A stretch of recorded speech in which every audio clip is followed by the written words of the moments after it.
Hello friends, welcome to SSC coaching centre. दोस्तों, गणित हो चाहे रीजनिंग हो, कोई सा भी सब्जेक्ट हो, हम उसको सिखाएंगे आसान तरीके से। जितने भी बच्चे हमारे साथ जुड़े हुए हैं उनको पता है कि बहुत ही आसान तरीके से यहाँ पर प्रश्न को समझाया जाता है। तो चलिए स्टार्ट करते हैं। पहला प्रश्न है, 110 मीटर लंबी एक रेलगाड़ी 58 किलोमीटर पर घंटा की चाल से जा रही है। इसी दिशा में 4 किलोमीटर पर घंटे की गति से जा रहे एक व्यक्ति को रेलगाड़ी कितने समय में पार करेगी। भाई, इसमें जो कहा गया है वो ये है कि जिस दिशा में रेलगाड़ी जा रही है उसी दिशा में एक व्यक्ति भी जा रहा है। जब एक ही दिशा में जाते हैं तो क्या करते हैं, उनकी चालों का अंतर करते हैं। रेलगाड़ी की चाल 58 है, व्यक्ति की चाल 4 है, दोनों का अंतर करेंगे तो 58 में से 4 को घटा देंगे, 54 किलोमीटर प्रति घंटा की चाल बची। आंसर पूछ रहा है सेकंड में, तो आपको चेंज करना पड़ेगा। ठीक है, जो आपके पास चाल दे रखी है 54 किलोमीटर पर घंटा की, उसे चेंज करना पड़ेगा मीटर पर सेकंड में, मतलब छोटी यूनिट में। छोटी यूनिट में जब चेंज करते हैं तो मैंने आपको क्या बताया कि छोटी संख्या ऊपर आती है, बड़ी संख्या नीचे। क्लियर। 18 त्रिका 54, 3 का मतलब 5 से करेंगे 15 मीटर पर सेकंड। आपने चाल को चेंज कर लिया। आप पूछ क्या रहा है, रेलगाड़ी कितने समय में पार करेगी। भाई, समय पूछ रहा है आपसे। समय बराबर क्या होता है, दूरी बट्टे चाल होता है। दूरी बट्टे चाल। दूरी कितनी है, दूरी आप जानते हैं कितनी है, 110 मीटर की।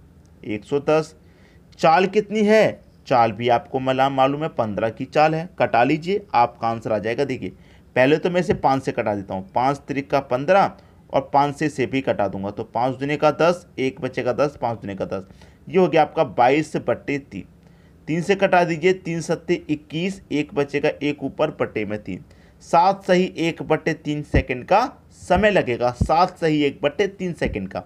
अब 7 सही 1/3 सेकंड बी ऑप्शन में है, तो बी ऑप्शन ही आपके प्रश्न का बिल्कुल सही आंसर हो जाएगा। क्लियर होगी बात, सभी को प्रश्न समझ में आ गया। अब देखेंगे अगला प्रश्न। अगला प्रश्न है, 9 लगातार आने वाली विषम संख्याओं का औसत 53 है, उनमें सबसे छोटी विषम संख्या क्या होगी। देखिए, विषम संख्याओं का औसत 53 है। आप अच्छे से जानते हैं कि जो हमारा औसत होता है वो होता है बीच वाली संख्या। अच्छे से मालूम है ना, क्या जो हमारा औसत होता है वो बीच वाली संख्या होता है। अब संख्या कितनी है, 9, तो इसका मतलब इस औसत से 4 संख्या तो इधर आएंगी और 4 संख्या इधर आएंगी। ठीक है। अब विषम संख्या है तो 53 के आगे विषम आपका 55, 55 के आगे 57, 57 के बाद में 59 और 59 के बाद में 61, और 53 से पहले आएंगे तो 51, फिर 49, फिर 47 और फिर 45। क्लियर है। 53 आपका औसत है। औसत हमेशा बीच वाली संख्या होता है, याद रखिएगा। पूछ क्या रहा है कि उनमें सबसे छोटी विषम संख्या क्या होगी, तो सबसे छोटी विषम संख्या क्या दिखाई दे रही है आपको, 45। 45 सबसे छोटी विषम संख्या है और डी ऑप्शन में 45 दे रखा है, ये आपका आंसर हो गया। अब देखिए, इसमें क्या क्या सवाल और पूछे जाते हैं। या तो पूछा जाएगा कि सबसे छोटी और सबसे बड़ी संख्या का योग, तो योग कर दीजिए, दोनों को जोड़ दीजिए। सबसे छोटी सबसे बड़ी का गुणनफल पूछा जाएगा तो गुना कर दीजिए। कभी कभी ये भी कह देता है, यहाँ पर पूछ रहा है कि सबसे छोटी, कभी कभी कहेगा सबसे छोटी नहीं कहेगा, कभी कभी कहेगा कि दूसरी छोटी, दूसरी सबसे छोटी। तो पहले सबसे छोटी तो 45 है और दूसरी सबसे छोटी 47 है, तो 47 आंसर होता है वहाँ पर। ये चीज़ों का ध्यान रखिएगा। ठीक है। अब देखेंगे अगला प्रश्न। अगला प्रश्न है, ABCD एक चक्रीय चतुर्भुज है। तो आप क्या करेंगे, यहाँ पर एक चक्रीय चतुर्भुज बना लीजिए। चक्रीय चतुर्भुज आप बना लेंगे। यहाँ पर देखिए, यहाँ पर हम बनाएंगे एक चक्रीय चतुर्भुज। ठीक है, ये हमने बना लिया एक चक्रीय चतुर्भुज। अब चक्रीय चतुर्भुज हमने बना लिया। ये कैसा होता है दोस्तों, ये इस तरीके से गोल होता है। ये चक्रीय चतुर्भुज इस तरीके से। अब यहाँ पर कह रहा है ABCD, ये A हो गया, ये वाला B हो गया, ये C हो गया और ये D हो गया। क्लियर। अब यहाँ पर कहा गया है AB और DC जब बढ़ाई जाती हैं, AB और DC जब बढ़ाई जाती हैं तो ये P पर मिलती हैं। तो AB को बढ़ाइए, ठीक है, और DC को भी बढ़ाइए, तो ये कहाँ पर मिल रही है, दोनों को हम जब बढ़ाते हैं इस तरीके से तो ये मिलती हैं कहाँ पर, पी पर। यही तो कह गया कि जब ए बी और डी सी को बढ़ाया जाता है तो ये पी पर मिलती हैं। क्लियर। अब कह रहा है यदि पी ए बराबर 8, पी ए यहाँ से यहाँ तक की पी ए बराबर कितना है 8 सेंटीमीटर, ठीक है। पी बी बराबर 6, पी बी बराबर 6, ये आपका कितना 6, ठीक। पी सी बराबर 4, पी सी बराबर 4, ये आपका कितना 4। तो पी डी की लंबाई पूछ रहा है क्या होगा, पी और डी की लंबाई।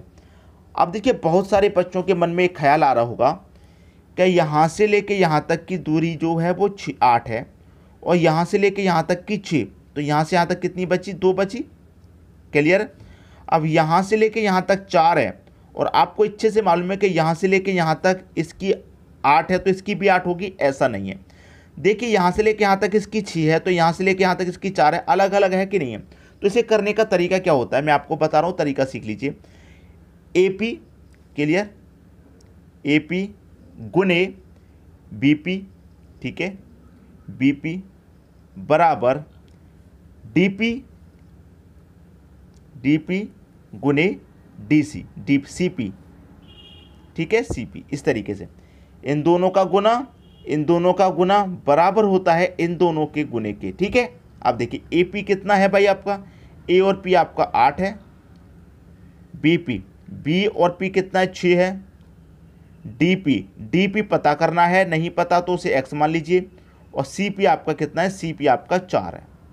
अब 4 से 8 को कटाएंगे 2 बार में, 2 का मल्टीप्लाई 6 से करेंगे, 2 का मल्टीप्लाई 6 से करेंगे तो 12 आएगा, बराबर इधर कितना बचा x, तो x का मान कितना 12 आ गया, और x हमने किसको माना था, dp को माना था, और dp की ही लंबाई पूछ रहा है तो 12 dp की लंबाई हो जाएगी।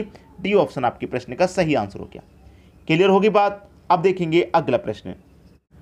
अगला प्रश्न है, प्रश्न दे रखा है आपको एक सर्कल आपको दे रखा है, उसके अंदर संख्याएं हैं, कैसे पता करेंगे कि यहाँ क्वेश्चन मार्क की जगह पे क्या आएगा। देखिए कभी भी सर्कल होता है तो हमेशा याद रखना सबसे पहला तरीका होता है आमने सामने वाली संख्याओं का रिलेशन बनाना, आमने सामने।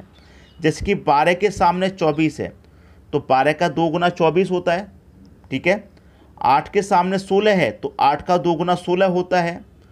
क्वेश्चन मार्क के सामने 36 है तो कितने का 2 गुना 36 होता है, आप कहेंगे सर 18 का 2 गुना 36।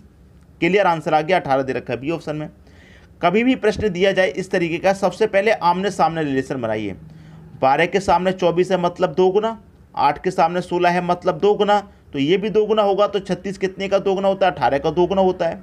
तो ये प्रश्न क्लियर हो गया। अब देखते हैं अगला प्रश्न। अगला प्रश्न है, प्रश्न को आप ध्यान से देखेंगे। 15 के सामने 225, 12 के सामने 144, 18 के सामने 324 और 3 के सामने क्वेश्चन मार्क। प्रश्न का आंसर अभी तक आपने कर दिया होगा, बिल्कुल समय नहीं लगना चाहिए ऐसे प्रश्न में। 15 के सामने 225 है, इसका मतलब 15 का स्क्वायर आपको 225। 12 के सामने 144 है मतलब 12 का स्क्वायर दे रखा है उसके सामने। 18 के सामने 324 है मतलब 18 का स्क्वायर दे रखा है उसके सामने। अब देखिए सभी संख्याओं के सामने स्क्वायर है तो यहाँ पर भी 3 के सामने भी तो स्क्वायर होगा 3 का, और 3 का स्क्वायर 9 होता है, 9 दे रखा है बी ऑप्शन में। 15 का स्क्वायर 225 होता है, 18 का स्क्वायर 324, 12 का स्क्वायर 144, तो 3 का स्क्वायर कितना 9, बी ऑप्शन सही हो गया। क्लियर है सभी को प्रश्न। अब देखेंगे अगला प्रश्न। अगला प्रश्न है आपका 65, 90, 117 क्वेश्चन मार्क। संख्याओं को ध्यान से देख लीजिए एक बार, अपनी कोशिश कर लीजिए एक बार, नहीं आए तो फिर हमारा आंसर देख लेना, ठीक है। सबसे पहले खुद से करके देख सकते हैं आप क्या आंसर आ रहा है। यहाँ पर देखिए 65 है, 65 से हो गया 90। भाई 65 से 90 हो गया तो आप कहेंगे सर अगर हम 65 में 25 जोड़ दें तो 90 होगा, ठीक है। और 90 से हो गया 117, आप कहेंगे सर 90 में अगर हम 27 जोड़ दें तो 117 हो जाएगा, और 117 में फिर हम कितना जोड़ेंगे कि ये मिल जाएगा। पहले जोड़ा 25, 25 के बाद जोड़ा 27, तो 27 के बाद में क्या जोड़ेंगे आप सीधे सीधे जानते हैं 29, क्योंकि विषम संख्या में जोड़ रहे हैं। 25 के बाद में 27, तो 27 के बाद में विषम संख्या में 29 जोड़ेंगे, तो 117 में आप जब 29 जोड़ेंगे तो कितना होता है, 117 में 29 जोड़ेंगे 146 होता है। क्लियर है, ये आपका आंसर आ जाएगा 146, जो कि सी ऑप्शन में आपको दे रखा है। क्लियर हो गया प्रश्न। अब देखेंगे अगला प्रश्न। अगला प्रश्न है प्रश्न में आप देखेंगे एक सर्कल है, ठीक है। सर्कल के अंदर संख्याएं 12, 13, 14, 15, फिर 15, फिर 17, फिर 19। तो यहाँ पर क्या आएगा? ये प्रश्न बहुत इजी है, बहुत इजी। देखिए कैसे है।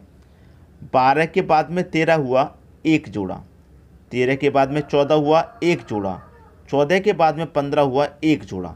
ठीक है, तो यहाँ पर क्या है, यहाँ से लेके यहाँ तक हमने इसका आधा भाग सॉल्व कर लिया। 12 के बाद 13 हुआ, 14 हुआ, 15 हुआ, इसको सॉल्व कर लिया। अब आधा भाग सॉल्व करेंगे तो 15 के बाद में क्या हो रहा है, 17, मतलब 2 जोड़ा जा रहा है। 17 के बाद में 19 हो रहा है, मतलब 2 जोड़ा है। भाई यहाँ पर सभी में एक एक जोड़ा गया और यहाँ पर सभी में 2 2 जोड़ रहा है। तो 19 में भी हम क्या करेंगे, 2 जोड़ेंगे। तो 19 में 2 जोड़ेंगे तो 21 हो जाएगा। 21 दे रखा है सी ऑप्शन में। ये आपके प्रश्न का सही आंसर हो गया। उम्मीद करूंगा कि सभी को प्रश्न अच्छे से समझ में आ गया होगा, किसी को भी प्रश्न में कोई समस्या नहीं होगी। ठीक है दोस्तों, वीडियो देखने के लिए आपका बहुत बहुत धन्यवाद।